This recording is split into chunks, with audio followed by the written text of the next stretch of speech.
Vous écoutez Radio Légumes et compagnie, le balado consacré à la culture et l'entretien des plantes comestibles.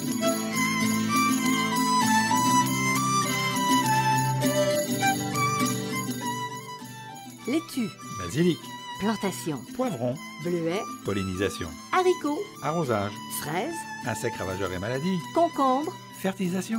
Radio Légumes et compagnie, le balado qui vous dit tout pour cultiver et entretenir simplement les plantes comestibles de façon naturelle.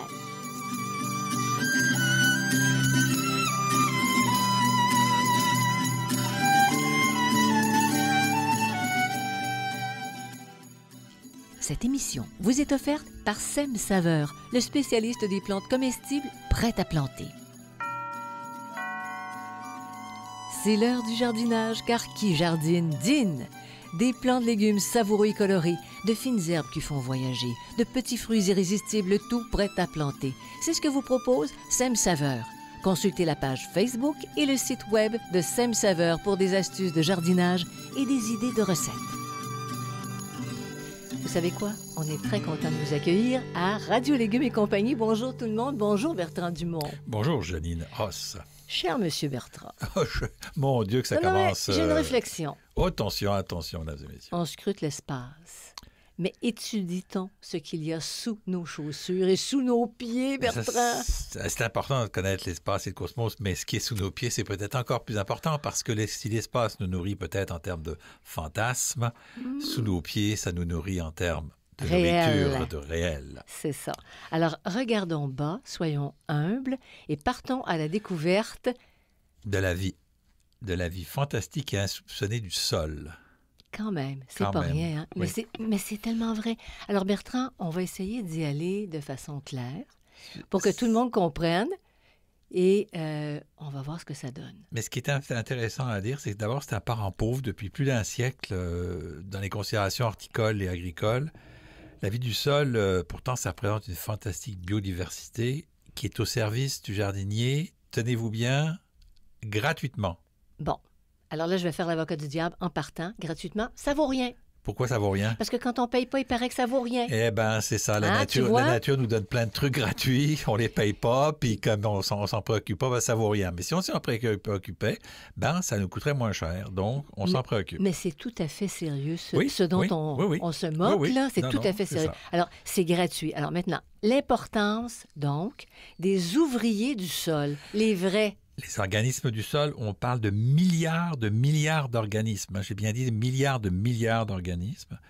On estime qu'il y a entre 5 et 6 milliards d'êtres vivants dans une poignée de terre. Une poignée de terre. Okay? C'est pas rien. Hein? C'est pas rien. Il y a du sens, Okay. là. 75% de toute la biodiversité mondiale est sous la terre. Ça représente 25% de toutes les espèces connues. C'est seulement un quart, mais 75% et 3/4 de toute la biodiversité. Quand vous regardez une forêt, par exemple, ou vous regardez un paysage, dites-vous que c'est juste 25% de la biodiversité que vous voyez, que 75% est sous vos pieds. Bon, est-ce que c'est une bonne idée qu'elle soit sous nos pieds? On On peut peut-être moins la massacrer, mais on la massacre quand même. Il faut bien qu'on marche à un moment donné.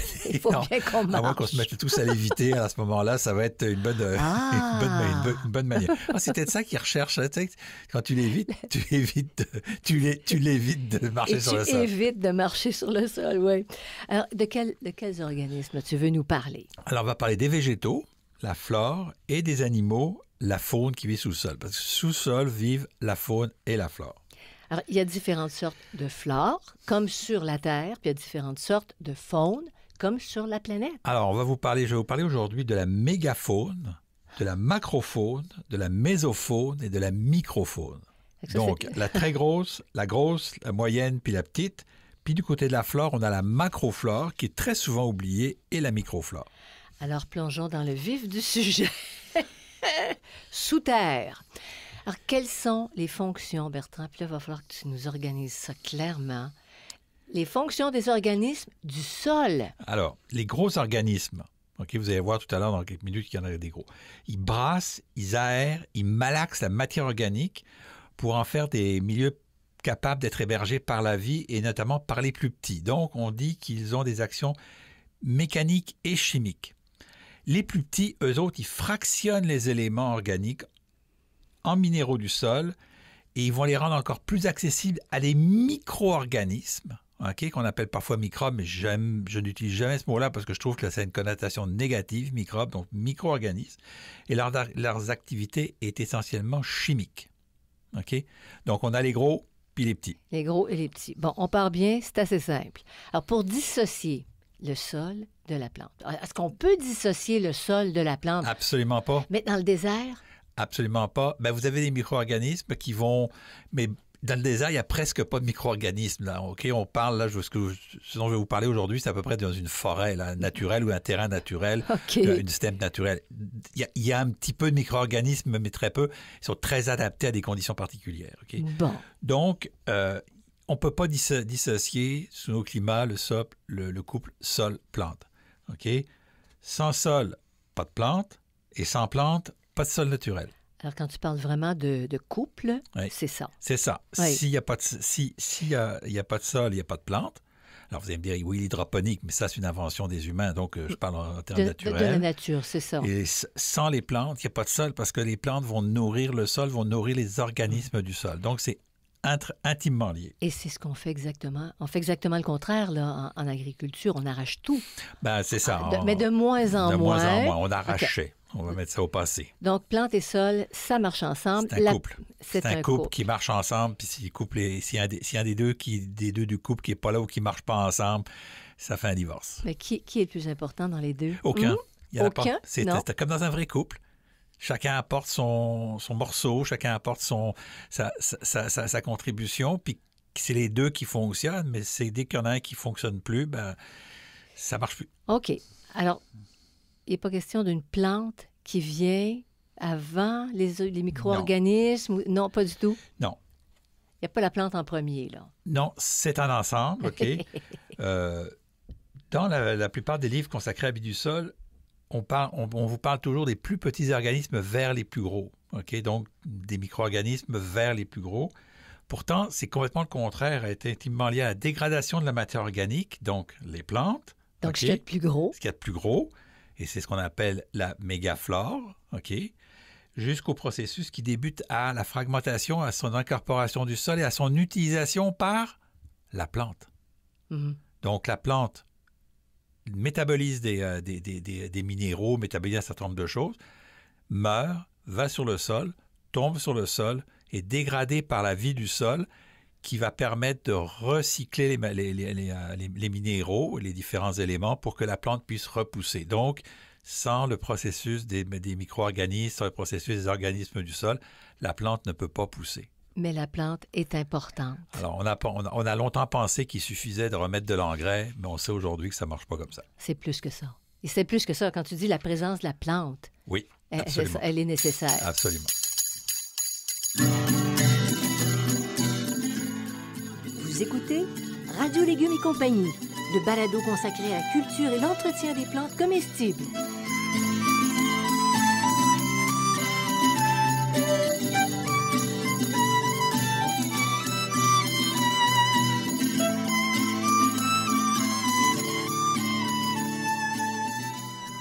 Amoureux des fines herbes? Les prêts-à-planter Sème Saveur sont faits pour vous. Avec plus de 75 variétés de fines herbes différentes, vous avez l'embarras du choix pour ajouter de la saveur et de la fraîcheur à vos plats. Mais ce n'est pas tout. Ces fines herbes sont maintenant disponibles en petits pots biodégradables, offrant un choix écologique.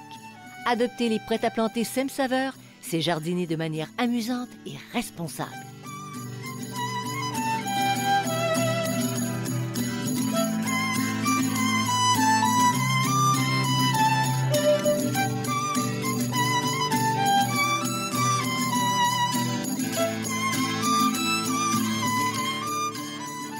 Vous écoutez Radio Légumes et compagnie, le balado consacré à la culture et l'entretien des plantes comestibles. Bertrand, écoute, je vais faire une comparaison entre la mégafaune, admettons, puis un robot culinaire du sol. On peut-te dire ça? Tous ceux dont tu vas... C'est comme, c'est comme s'ils s'agissaient comme des robots culinaires. Un peu, mais les robots culinaires dans la première phase. Première phase. Alors, mégafaune. Okay. La mégafaune, effectivement. Alors, on vous parle des taupes, des musaraignes, des hérissons, des campagnols, des oiseaux, des salamandres, des tritons, des crapauds, des rainettes, des grenouilles, des orvets.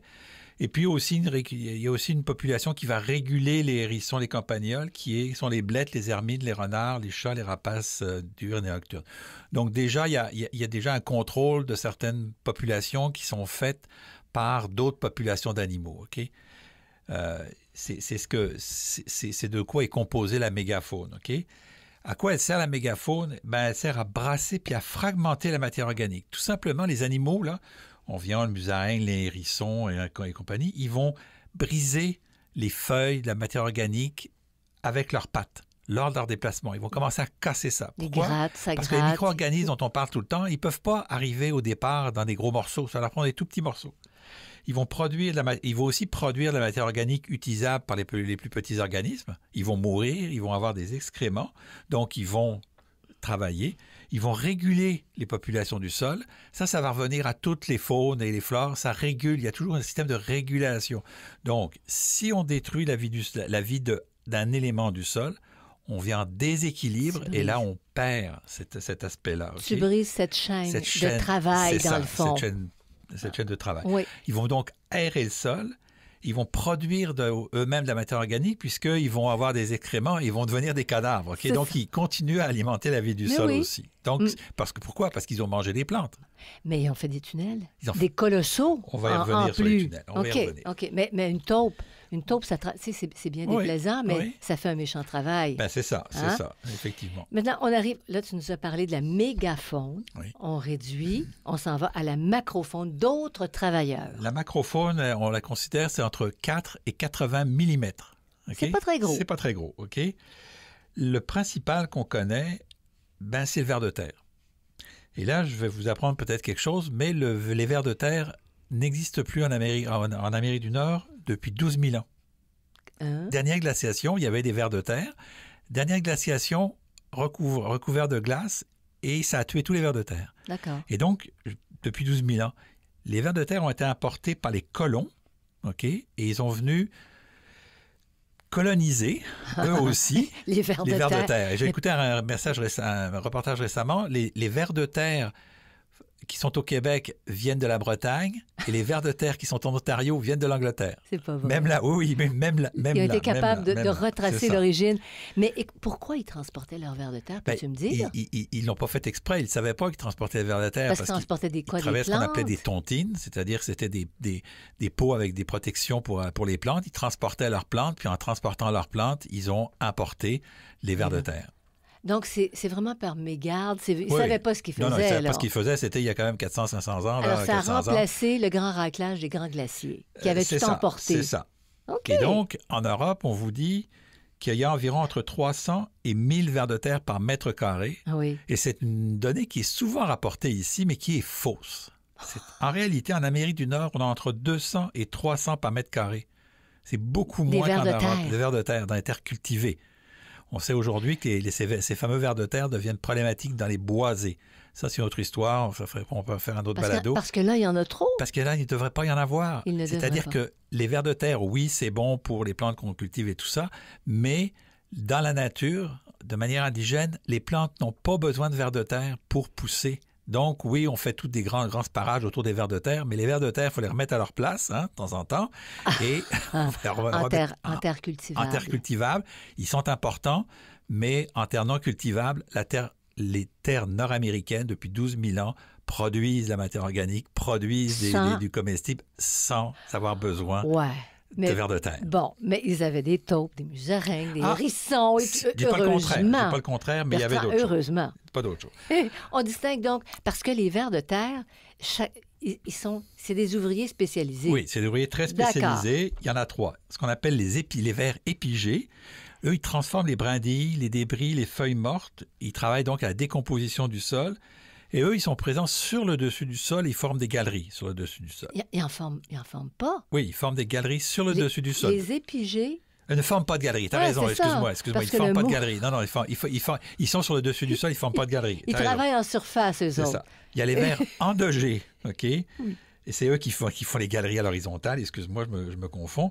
Ils consomment de la matière organique enfouie qu'ils rejettent dans les fameux turicules, les petits tas de vers de terre qu'on voit. Oui. Ils vivent en profondeur dans les galeries, mais à l'horizontale.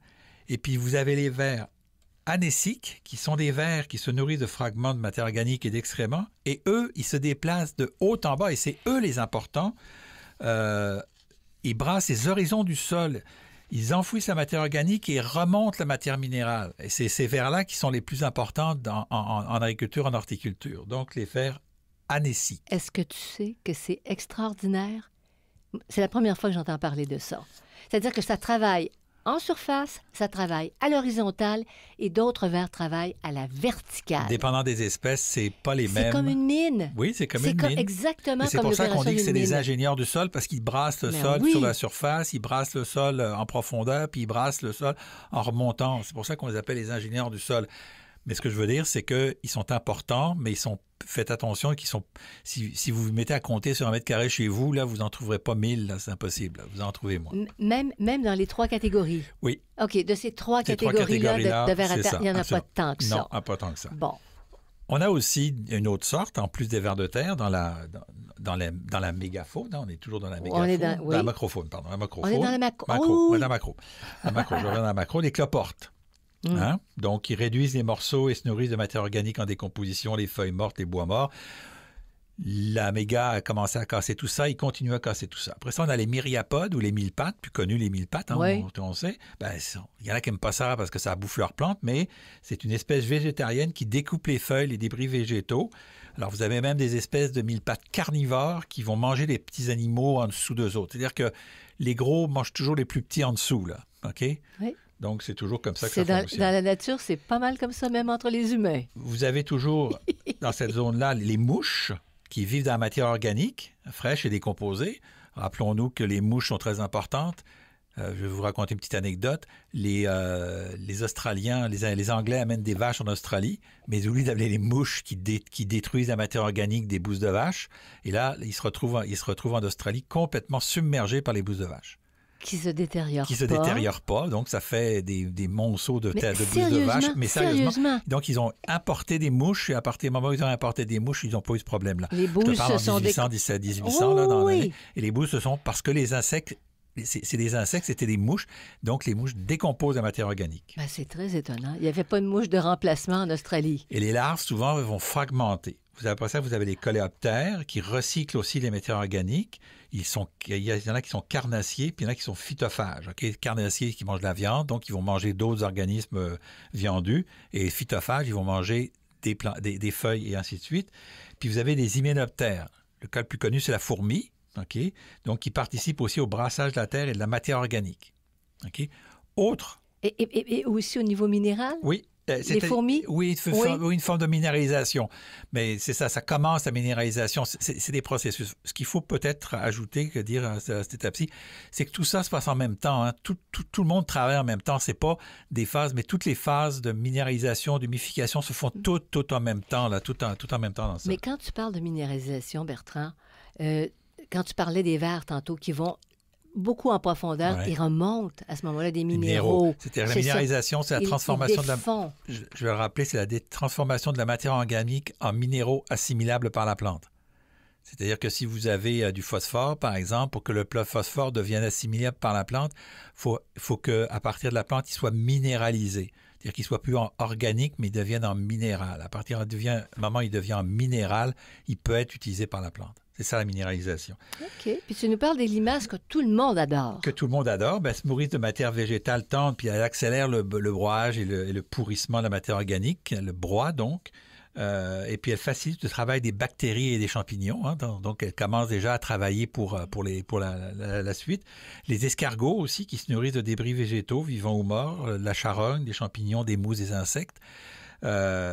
Et les limaçons puis les escargots, ils font des chemins souterrains plus ou moins profonds qui facilitent la pénétration de l'air et de l'eau. En profondeur? Ils vont sous terre, non? Oui, ils vont sous terre. Oui, ils vont sous terre aussi. Donc, oui, les limaces, on les aime pas, mais elles ont une utilité. Hein. Si elles existent, elles ont une utilité. C'est ça. Si elles existent, elles ont une utilité. C'est ça. Donc, si vous avez des limaces, c'est sûr que vous ne voulez pas que tout ça soit mangé, mais c'est de trouver l'équilibre, là. En tolérer un peu. En tolérer dans votre plate-bande, puis qu'ils ne viennent pas manger vos laitues. C'est tout ça, là, c'est de trouver l'équilibre dans tout ça. Alors, on a fait méga. on a fait macro, Oh. et là, on fait Méso. mésofaune. Mésofaune, ça veut dire la faune du milieu. Hein. Méso, c'est milieu. Donc, c'est des organismes qui vont de 0,2 à 4 mm. Donc, c'est vraiment très petit. On parle des arachnides, qui sont les araignées, les acariens, les oribates, les pseudoscorpions. Hein, vous en avez sous vos pieds, mais ils ne sont pas dangereux. Oh. Vous avez aussi les protoures, les diploures, les nématodes, Ça, on les connaît. colamboles. Les nématodes, vous les connaissez. Ben, ceux qui font de la culture de plantes à l'intérieur, il y a des colamboles parfois C'est qui ça. viennent poser problème. Donc, C'est on ça. les connaît, les C'est nématodes, tu nous en Les parles nématodes, souvent. on en parle. Alors, les nématodes, attention, on a bien sûr les nématodes qui sont négatifs, là, qui vont détruire des plantes, mais il y a beaucoup de nématodes qui sont positifs dans le sol. OK? Et- Donc, il y a des nématodes dans les sols. Il y a des nématodes dans les sols au Québec. Là. Il y a une époque, on nous disait qu'il n'y a pas de nématodes. C'est faux. Il y a C'est des faux. nématodes au Québec. Sauf que ce pas des nématodes ravageurs. Ils ne vont pas ravager les plantes, ceux-là. Puis pour ceux qui sont de la famille, par exemple, des araignées et tout, c'est tout petit. C'est les petits Oui, c'est des petites spécimens araignées, mais mésophones. elles font des nids, elles font des œufs, elles font tout un tas de choses comme ça. Et elles servent. Elles Et elles servent dans servent. la structuration Oui. du sol. Oui, c'est OK. ça. Quand même, quand on n'aime pas les araignées, il faut les laisser tranquilles dehors. Ah, OK. Bon. Suivez mon regard, on est deux dans la pièce. OK? Mésofaune, leur rôle Leur rôle. maintenant. Alors, ils continuent à fragmenter mécaniquement la matière organique. Des micros Ils continuent bulldozers. C'est ça, c'est des micro-bulldozers. Donc, ils la découpent en plus petites particules. Surtout, ils augmentent la surface d'échange qui est utilisable par les micro-organismes. Les micro-organismes, ça prend des toutes petites surfaces et ça va multiplier.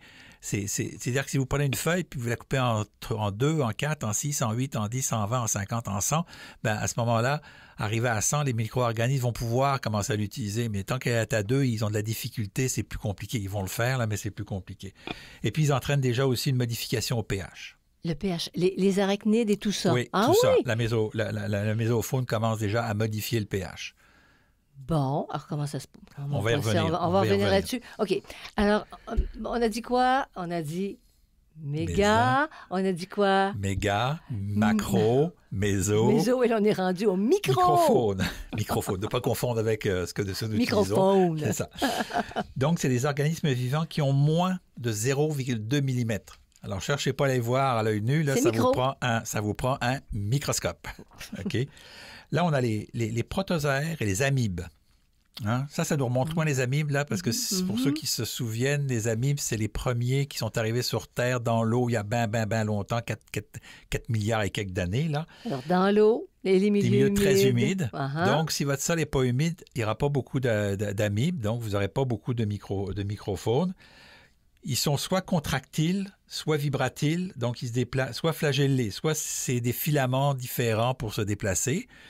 Ils consomment des bactéries, des champignons, parfois d'autres protozoaires, des algues, la matière organique. Ils sont un peu voraces, eux autres. Bon, mais ils se mangent entre eux. Mais ils produisent des déchets qui contiennent du carbone et des éléments nutritifs minéralisés pour la plante. Là, on est déjà à la minéralisation. On commence vraiment à être proche de la minéralisation. Dès qu'on part dans le micro, c'est là que la minéralisation fine se fait. Ils vivent à proximité des racines, auxquelles, par leur digestion, ils livrent principalement l'azote. Ils sont extrêmement importants parce que si on met pas de l'azote synthétique, oui, il faut que ça se produise. Il faut que ça se produise et donc ils sont très importants. Parce et 80% de l'azote dont a besoin une plante est fourni par les déchets des protozoaires. Alors, NPK, quand on fait le N. Le N, c'est ça. Le N, c'est le premier élément qui est dans les engrais chimiques. Et quand on fait des engrais chimiques, c'est un gros processus chimique parce que le N est pas à l'état naturel. L'état naturel dans les plantes et les protozoaires vont, à ce moment-là, commencer à le dégrader et la plante va pouvoir l'utiliser, là. Alors, sous forme d'engrais, c'est beaucoup plus difficile pour les plantes à assimiler d'une certaine façon. Alors, 80% de l'azote dont une plante a besoin est fourni par les protozoaires. Et alors, on a un intérêt à les en avoir. Mais ben oui, c'est ce que tu disais au début, gratuitement. C'est fourni gratuitement. Ça, plutôt que de prendre de l'engrais puis d'arroser avec du 20-20-20, là, vous avez des petits protozoaires qui travaillent 24 heures sur 24, 365 jours, bon, pas 365 jours parce que l'hiver, ils travaillent moins, mais tout l'été pour vous, gratuitement. Hein, vous pouvez vous asseoir dans votre chaise longue, ils vont continuer à travailler, ils ne demandent pas de salaire, pas de vacances, pas rien. Ça revendique même pas, ça travaille tout le temps. Mais il faut les respecter. Ce qu'ils demandent, c'est qu'on les respecte. Si tu arrives avec ton bélier mécanique, comment tu appelles ça? Tes gros sabots. Ton rotoculteur, tes gros sabots, Là, tu déranges les Ah, travailleurs ben voilà. de l'ombre. Ben voilà. OK. Alors, on sort de l'insectarium, Bertrand. On s'en va maintenant du côté de la végétation qui est sous nos pieds. Ouais. Les végétaux, donc la macroflore. La macroflore, très souvent oubliée quand on parle de la vie du sol, parce que c'est les racines. Les racines sont extrêmement importantes, elles apportent énormément. Et les racines vont faire ce qu'on appelle des rhizodépôts. Donc, c'est des sécrétions qui vont directement dans le sol des plantes, des composés organiques qui vont fonctionner avec le reste des micro-organismes. Donc, là-dedans, il y a des lysades, des mucilages et des exsudats. OK? Sais-tu à quoi ça fait penser? C'est comme s'il y avait des... Tu sais, quand les avions atterrissent puis il y a une urgence, c'est une espèce de passerelle. Ouais, c'est comme si c'est ces exsudats-là étaient des passerelles. Parce que c'est des relais chimiques entre les végétaux et les micro-organismes. C'est eux, ces exsudats-là, qui sont ce qu'on appelle la rhizosphère, là. Ils sont intimement liés.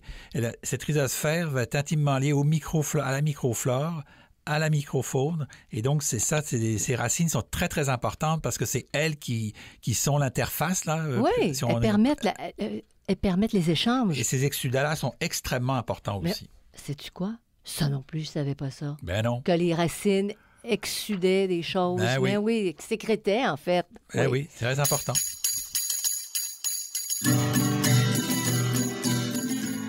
Vous écoutez Radio Légumes et compagnie, le balado consacré à la culture et l'entretien des plantes comestibles.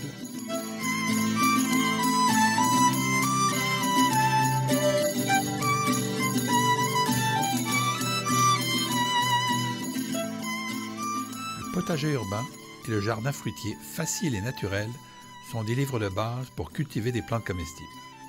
Pour aller un peu plus loin, je vous propose aussi le potager productif sur les rotations et le compagnonnage et le jardin en pot pour les cultures en contenant. À partir de mon expérience personnelle d'horticulteur, je vous propose des centaines d'informations utiles qui rendront plus facile votre pratique du jardinage. Tous mes livres, produits 100% localement, sont en vente dans les librairies du Québec.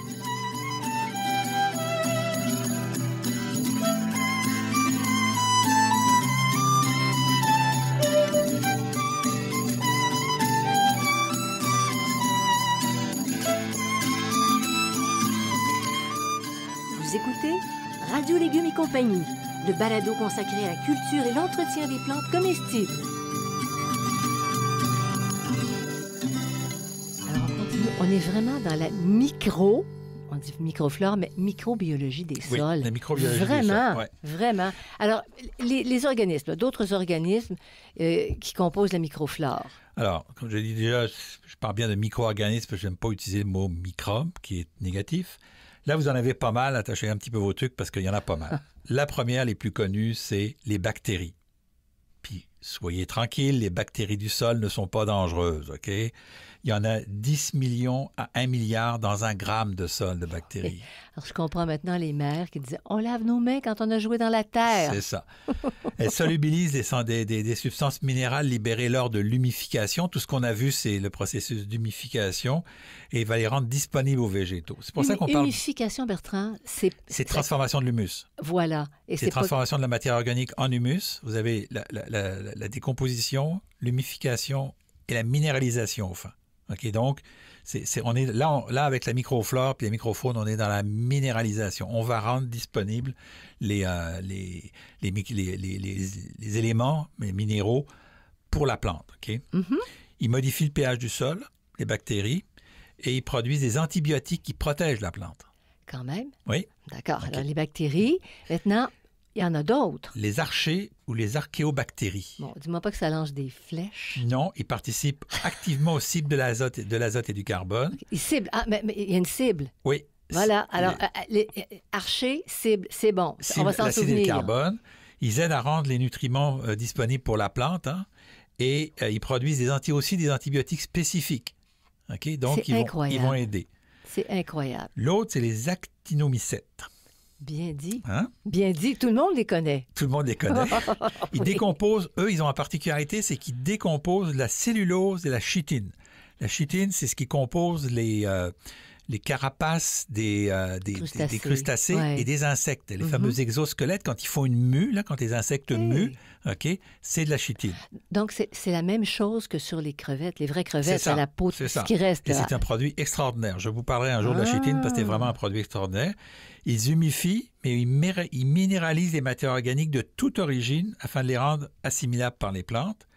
Et puis, ils élaborent certains acides humiques et certains acides organiques solubles dans l'eau. OK? Donc, ils vont rendre solubles un certain nombre d'éléments pour que la plante puisse les utiliser. Alors, est-ce qu'on va s'en souvenir? Les archers, ils ciblent. Ça, c'est les archers. Ah ouais. Les archers, et ça, c'est les actinomycètes. Super. OK? Là, je vais vous parler de quelque chose que vous connaissez mieux, les champignons. Ben moi, je dirais une éponge. Les éponges. C'est une éponge, hein? Eux, ils transforment la matière organique en humus. Ils sont dans le processus de l'humus, OK? Vous les reconnaissez, les champignons, c'est-à-dire que le champignon lui-même, du sol, vous ne le voyez pas. Mais quand il forme un ensemble, ça s'appelle un mycélium, il fait toutes ces petites choses blanches qu'on voit. Filaments, comme c'est des filaments. C'est ça, merci. Ces filaments blancs, c'est le mycélium qu'on voit. Et donc, alors ça, vous avez des différentes sortes de champignons. Ces champignons-là, dans certains cas, vous allez voir, ils vont sortir du sol puis ils vont faire des champignons comestibles ou pas, là, des champignons à chapeau. Mais la plupart des champignons qui sont dans le sol, vous ne les voyez pas, mais ils sont extrêmement efficaces. Ils transforment l'azote en protéines. Oh! Hein? Oui.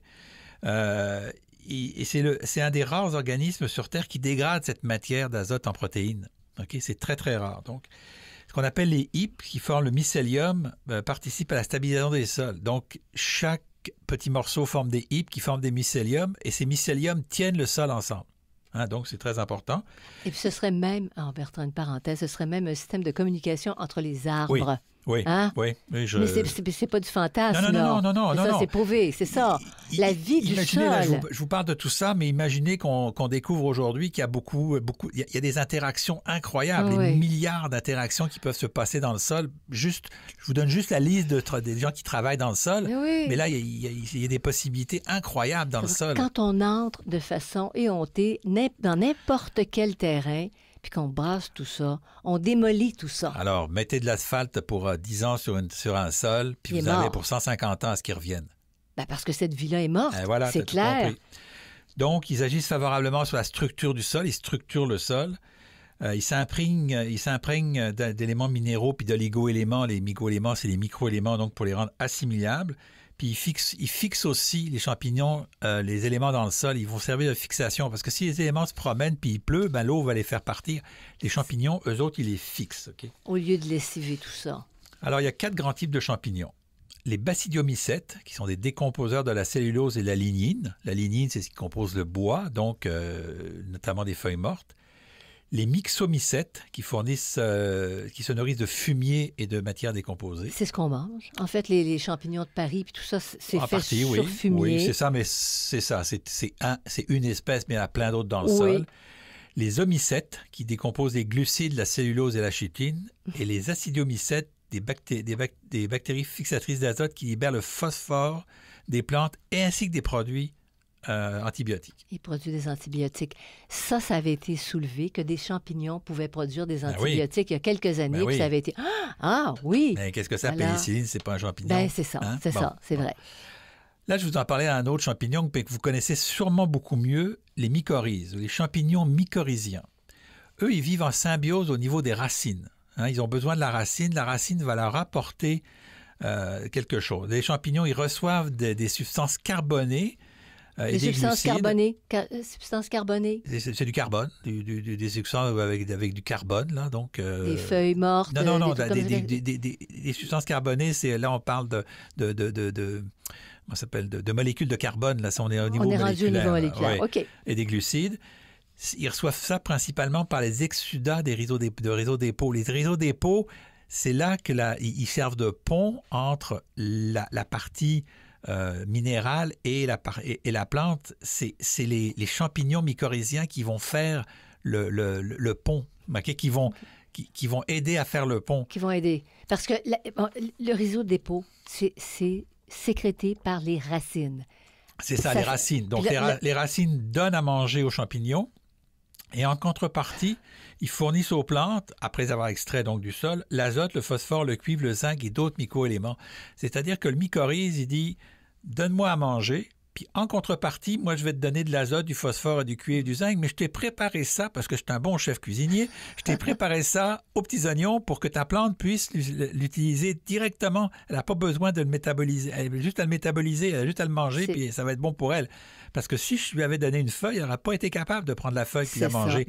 Mais moi, j'étais à la fin, puis moi, je suis le petit, puis c'est pour ça qu'on parle beaucoup de moi, mais on ne devrait pas forcément parler que de lui. De moi, parce que j'en donne un petit peu. OK? C'est moi qui suis la dernière courroie de transmission. Je te nourris. Eh bien, voilà. Bon. Donc, il modifie le sol de manière physique. Il favorise le développement et les interactions entre le micro-organisme et la microflore. Hein. Tout ça est lié. Puis c'est un dynamiseur de la biodiversité. C'est pour ça que les champignons mycorhiziens, on en parle beaucoup. Oui, alors voilà pour les champignons, c'est quand même quelque chose. Oui. Non, c'est intéressant. Mais quand on est dans la flore, on s'y connaît plus. Oui. Tout le monde reconnaît un peu plus les... Parce que là, tu arrives aux algues. Oui, microscopiques. Bon, les algues microscopiques. Mais au moins, on a des points de référence. Oui. Les algues microscopiques, elles ont une particularité, c'est qu'elles vont provoquer l'érosion chimique de la roche-mère. La roche-mère, c'est la roche qui se trouve sous vos pieds, à plusieurs pieds sous vos pieds, parce que c'est finalement en dessous de la terre, il y a de la roche, là, pour que ça tienne tout ça, ça prend un peu de roche. Là. Donc, et ils vont dégager des acides carboniques pour aller chercher, et là, ils vont aller chercher des éléments minéraux pour créer le sol. C'est des créateurs de sol, les algues microscopiques. Ils ont l'autre particularité, c'est de fixer l'azote atmosphérique. Fixer, OK. Ils vont la chercher dans l'air. Dans l'air, OK. Ils vont solubiliser le calcium. Donc, ils vont le rendre soluble, le calcium. Donc, la plante a besoin de calcium et elle va le rendre soluble. Ils vont limiter le lessivage en transformant les composantes minéraux solubles en complexes organiques retenus dans le complexe argéo-humique. Je ne rentrerai pas dans le complexe argéo-humique, mais quand on s'intéresse au sol, le complexe argéo-humique, c'est bien important. C'est-à-dire que c'est de l'argile et de l'humus qui permettent de maintenir le sol en place. Là, c'est le sol grumeleux, ce qu'on appelle. Oui. Puis ils servent de lien entre les agrégats et les particules du sol. Très important, ça. Parce que ça se tienne, parce qu'au moindre vent, ça s'en va. Parce que quand vous avez un sol où il n'y a pas beaucoup de matière organique comme un sol sablonneux, vous n'avez pas de lien entre les agrégats parce que vous n'avez pas d'algues microscopiques. C'est ça. Alors, il renforce aussi la défense des plantes. Donc, on voit que c'est quand même assez important. Et puis, les moisissures, ça aussi, c'est connu, mais ça travaille dans le sol. Alors ça, c'est les fameux, là, on le voit partout au printemps sur Internet, les fameux blobs. Ce qu'on appelle des blobs. C'est des matières visqueuses qui vivent dans l'humidité. Souvent, au printemps, les gens voient des choses apparaître, des espèces de champignons, des espèces de trucs un peu weird. Là. Mais non, c'est des blobs, c'est très important. B-L-O-B. B-L-O-B, des blobs. Le vrai nom, c'est moisissure visqueuse en français. Donc, ils vivent sur le bois pourrissant, les feuilles, le fumier, la chaume des pelouses. Donc, c'est pour ça qu'on en voit sur les pelouses. Les champignons pourrissants et les autres matières organiques. Donc, ils apparaissent, ils vont se nourrir de bactéries et de levures. OK? Puis, c'est une source de nourriture pour les larves d'insectes, les vers de terre, les coléoptères spécifiques dotés de mandibules spéciales. Donc, ils servent dans la vie du sol à alimenter d'autres. Oui. Puis, ils participent aussi d'éléments nutritifs. Et le mucus qu'ils produisent est un liant pour les particules du sol. Alors, même si les blobs, vous les voyez, vous les aimez pas, s'ils sont mieux de votre pelouse, enlevez-les, mais s'ils sont pas mieux de votre pelouse, supportez-les parce qu'ils sont importants. Ils jouent un rôle. C'est ça. On les veut pas sur les murs de notre sous-sol ou dans notre appartement, dans la salle de bain, mais sous terre, c'est génial. Eh bien, voilà. Bon, OK. Alors, Bertrand. Oui. L'essentiel qu'on va retenir de tout ce portrait de la faune, de la flore, grosse, petite, microscopique, c'est quoi? C'est un milieu complexe et très varié où tous les acteurs sont interdépendants. OK? Ils fonctionnent, là, je vous ai fait ça simple, là, parce que j'aurais pu vous faire ça beaucoup plus compliqué, là, mais ils sont tous interdépendants.